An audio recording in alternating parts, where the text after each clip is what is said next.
Antoinette Kwasi de l'Italie, maman Marceline, Ivy Adi, la fille d'usine, toujours.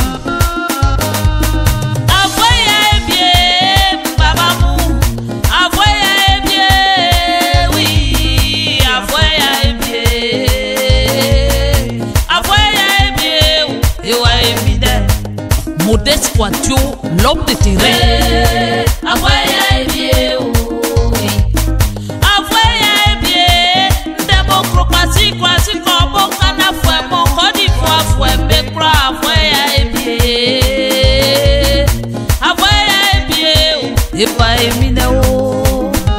Edmond Quatio,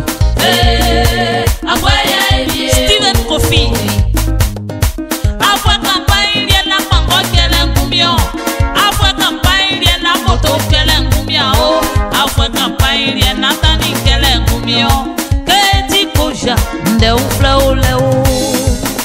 Tige de manioc de Paris, enfant de Zekenzensou, Agba Kabo Fifi de Kakura. Trop c'est trop. Oui, Avoya Ebio. Maman Dorothée Kanga, la grande Lucie, la coiffeuse de Bokanda. Salut à vous les mamans de Bledi.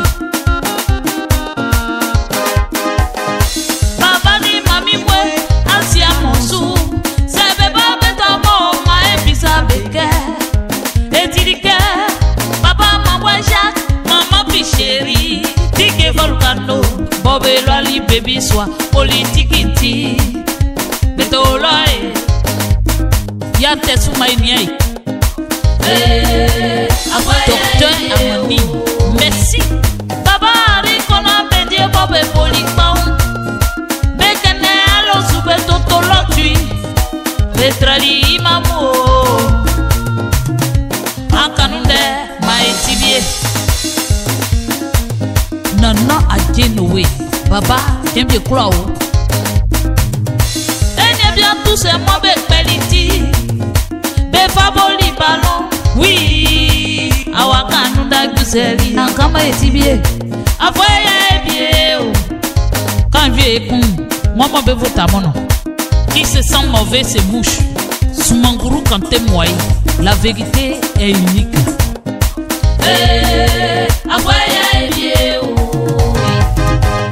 On me dit indépendant femme, en gloire à mon, en grand con, en grand pli, na prem platine, mais il bien les cas. Élément duo et la BC, élément fangala ya ti outre, sanga sanga bagou, baflae, avoya bien. Play bayole, na ket proma e kamandel. François, Nankeba Toloto, Sangue, Prosma Mesuniale, Yaekundao, Prosma Mesuniale, Prosma Mombe Clole, Prosma Mombe Ukale, Prosma Mombe Tikrile, Prosma Mombe Arele, Prosma Belike Clele.